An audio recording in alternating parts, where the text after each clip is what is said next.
Well, good evening. It's February the 6th, 2009. I just want to talk a little bit about who I'm going to be interviewing next week. The lady's name is Lillian Carr. Lillian worked with Moyer's Chocolates in Woodside here in Dartmouth for 40 years. I mean, she's worked with that company. Lillian worked on the assembly line. Over the years, the equipment did a lot of smashing and thrashing and crashing, and a lot of noises came out of that equipment. And Lillian, one day while on her way home, passed out after getting off the bus. And it was determined after she went to her doctor and went to have her hearing checked that she was losing her hearing. And her hearing loss was a result of the equipment that she had worked around during her 40 years with Moyer's Chocolates, which later on became Hershey Chocolates. But anyway, Lillian was put off on short-term disability. During the time that Lillian was in this position, she was a single parent raising a daughter. And it was a pretty hard go for a single woman back then. Anyway, after her short-term disability ran out, she applied for workman's compensation.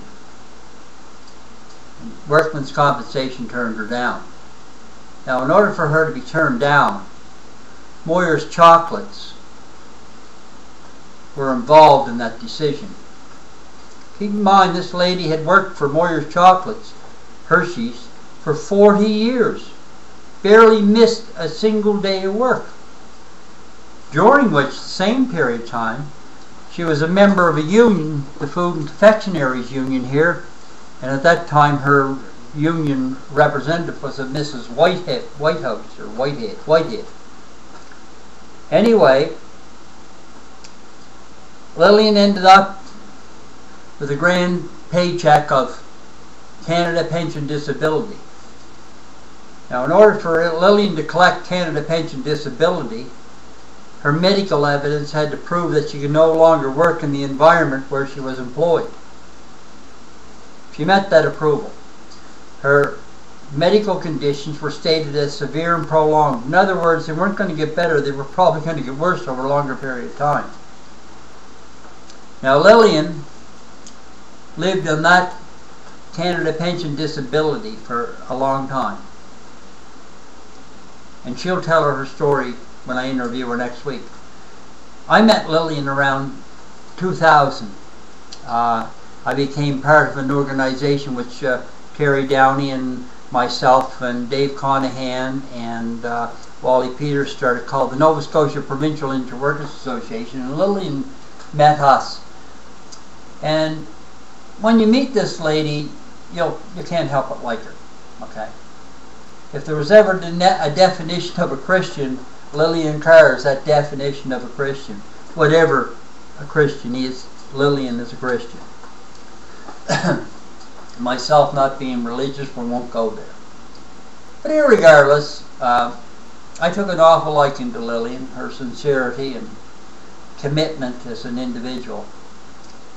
So I wrote David Fraser, who was, we'll call him the CEO of Moyer's Chocolates at the time, and I also sent a copy to the president of the union, the Food and Confectionaries Union, and I alerted him to the fact that this lady was in need of some assistance. She needed a hearing aid. Well, after some persistent times, and I met with the union, and they didn't give a rat's behind about Lillian, because of course she was no longer paying union dues. David Fraser did, through some strange means or weakness in his heart, contact Workman's Compensation in Nova Scotia and commit Moyer's Chocolates to being a part of the reason Lillian lost her hearing, and therefore Workman's Compensation Board bought her a hearing aid, and here we are right now on this date, 2009, and Lillian applied for another hearing aid, and the Workmen's Compensation Board bought her another hearing aid, which cost somewhere in the vicinity of $3,000. But I want you to understand one thing. Her short-term benefits were cut off. The union could have intervened and the company could have intervened and put her on long-term benefits.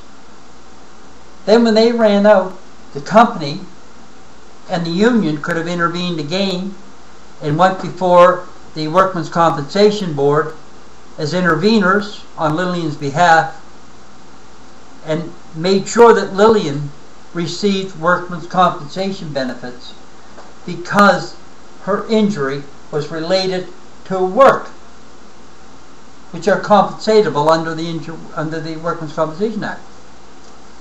Didn't happen. Okay. But anyway, next week, probably Tuesday morning, we're going to meet Lillian. I'm going to bring her over to my home here, sit her down in front of the good old YouTube here, and Lillian and I are going to talk you through a few things and explain how she was treated by the system.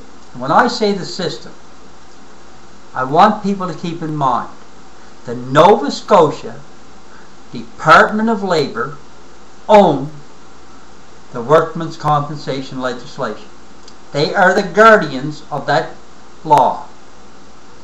When a person becomes injured in the workplace, that individual becomes the child, the adopted child of the Workmen's Compensation Board, whose parent is the Department of Labour. I've appealed to the Deputy Minister, Margaret MacDonald, to help me address this issue and get things rectified here. I also appealed to Margaret MacDonald, the Deputy Minister, that she send out in all workers' compensation benefit checks that they have the right to have their financial accounts audited under their numbers. I think it's time that the small business community who finance the Workmen's Compensation Board start to realize that what we have going on here in this province with respect to the Workmen's Compensation Board of Nova Scotia mirrors Enron. Okay? It mirrors Enron. There's no accountability for money going in and money going out. Everybody feeds off the back of the injured worker. The injured worker, 99.9% of the time, gets zilch. Except abuse, internal review process, passed on to a program called the Workers Advisors Program, who in turn make very good living. I think Bill McDonald is the head of the Workers Advisors Program now. I think I saw, it's easy to find out through the department, I think he gets about $210,000 a year for overseeing this program. Injured workers get zilch. Every other parasite who comes in line under the workmen's compensation legislation feed off the backs of the pain and the suffering of injured workers. Some doctors, not all, but some, physiotherapists and their clinics, psychologists, healthcare providers, these so-called institutions where they learn people to do resumes, parasites feed off the back of injured workers. So Tuesday morning, Lillian will be coming to my home here, 21 Ashgrove Avenue. We'll be sitting down, and I really want you to pay attention to this lady. You'll love her. She's an absolute. She could be anybody's mother, anybody's grandmother. Listen to what she has to say. And then the week after that, I have Marie Fortune coming on, and so on down the line. Injured workers are going to start to speak out.